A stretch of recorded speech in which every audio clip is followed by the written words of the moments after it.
اور یہ آپ کو اپڈیٹ کریں، فیض آباد دھرنا کیس کے حوالے سے عدالت نے آج کی سماعت کے بعد آرڈر لکھوانا شروع کر دیا ہے۔ فیض آباد دھرنا کیس کے حوالے سے عدالت نے آج کا آرڈر لکھوانا شروع کر دیا ہے۔ حسین احمد چودھری بتائیے۔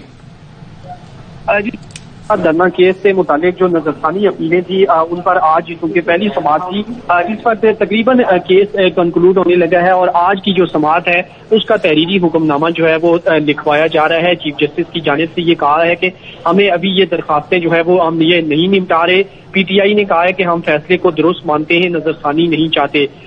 چیف جسٹس نے کہا کہ علی ظفر صاحب کیا یہ درست ہے، جس پر علی ظفر نے کہا کہ جی یہ درست ہے کہ ہم فیصلے کو چیلنج نہیں کر رہے۔ اس کے علاوہ اٹارنی جنرل نے فیض آباد دھرنا کیس کا فیصلہ پڑھ کر سنایا۔ چیف جسٹس نے کہا کہ اس دھرنے کے بعد کئی اور ایسے واقعات سامنے آئے ہیں، اگر اس وقت اس فیصلے پر عمل ہوتا تو بعد میں سنگین واقعات نہ ہوتے۔ اٹارنی جنرل نے کہا کہ ہم فیصلے میں دی گئی 17 ہدایات پر عمل سے صحیح صورت میں جو ہے وہ چلیں گے۔ چیف جسٹس نے کہا کہ اللہ تعالیٰ نے سورہ توبہ کا انہوں نے حوالہ دیا، کہا کہ اللہ تعالیٰ نے سورہ توبہ کی آیت نمبر 19 میں سچے لوگوں کا ساتھ دینے کا کہا ہے۔ چیف جسٹس نے کہا کہ آپ لوگوں نے فیصلے کو آج سچ مان دیا ہے، اب آگے امتحان ہے کہ آپ کیسے ساتھ دیتے ہیں۔ آج کی سماعت جو ہے وہ تقریباً اختتامی مراحل کی وہ بڑھ رہی ہے اور تحریری حکم نامہ آج کی سماعت کا جو ہے وہ عدالت لکھوا رہی ہے اور کچھ دیر بعد یہ سماعت باقاعدہ ملتوی کی جائے گی۔ جی ٹھیک ہے، آپ ہمیں اپڈیٹ کر رہے ہیں، ہمارے ساتھ ہی رہیے گا۔ تو اہم خبر اور وہ یہ کہ فیض آباد دھرنا کیس کے حوالے سے عدالت نے آرڈر لکھوانا شروع کر دیا ہے۔ کچھ اہم ریمارکس آپ کے ساتھ شیئر کرتے ہیں۔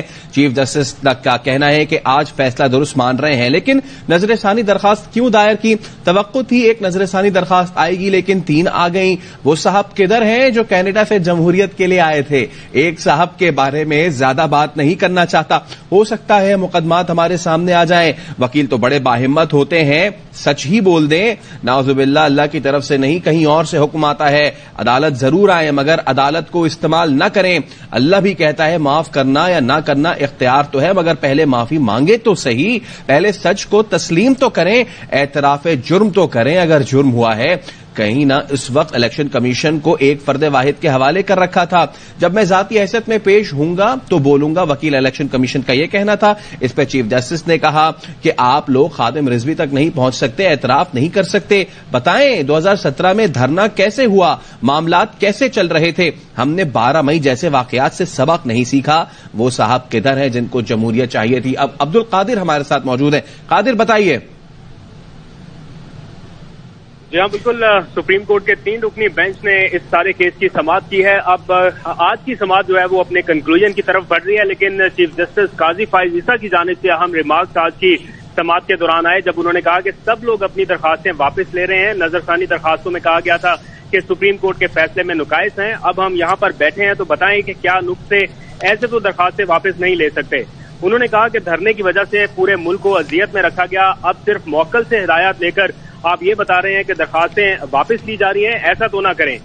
چیف جسٹس نے ایک موقع پر اٹارنی جنرل سے کہا کہ آپ سمیت سب پر جرمانہ کیوں نہ کر دیا جائے، آپ نے عدالت کا وقت ضائع کیا، ملک کو بھی پریشان کیے رکھا اور اب سب کہہ رہے ہیں کہ درخواستیں واپس لینی ہیں۔ آپ سمجھتے ہیں کہ عدالت کو اپنے مقصد کے لیے استعمال کریں گے تو ایسا نہیں ہوگا۔ چیف جسٹس پاکستان نے کہا کہ اگر درخواست دی ہے تو اب اس کا سامنا بھی کریں۔ انہوں نے کہا کہ سزا جزا کی بات بعد میں کریں گے، لیکن پہلے اعتراف جرم تو کر لیں۔ ہم سے یہ کھیل نہ کھیلا جائے کہ درخواستیں واپس لینی ہے، یہ بتایا جائے کہ کس کے حکم پر یہ درخواستیں واپس لی جا رہی ہیں۔ چیف جسٹس کی جانب سے کہا گیا ہم یہاں بیٹھے ہوئے ہیں، شاید ہم سے فیصلے میں کوئی غلطی ہوئی ہو لیکن کم از کم بتایا تو جائے۔ چیف جسٹس کی جانب سے اٹارنی جنرل سے استفسار کیا گیا کہ آپ نے نظر ثانی درخواست پہلے فکس کرنے کی بات کیوں نہیں کی؟ ہم نے دھرنا کیس جو ہے اس میں جو فیصلہ دیا وہ پوری داستان کے ساتھ لکھا ہے۔ جسٹس عطر من اللہ نے بھی اتفاق کیا اور کہا کہ فیض آباد دھرنا لینڈ مارک فیصلہ تھا۔ اٹارنی جنرل کی جانب سے کہا گیا کہ چیف جسٹس صاحب خود اپنے ادارے کو بھی دیکھیں کہ نظر ثانی اتنے عرصے کے بعد کیوں فکس نہ ہوئی۔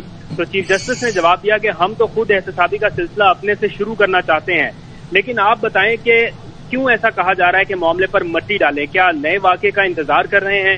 پھر چیف جسٹس کی جانب سے کہا گیا کہ سپریم کورٹ خود کو قابل احتساب سمجھتی ہے، ہم عوام کے سامنے جواب دہ ہیں، لیکن آپ جب بھی کہہ رہے ہیں کہ نظر ثانی کی درخواست واپس لینی ہے تو کم از کم عدالت کو مطمئن کریں اور بتائیں کہ کس کے حکم پر واپس لے رہے ہیں۔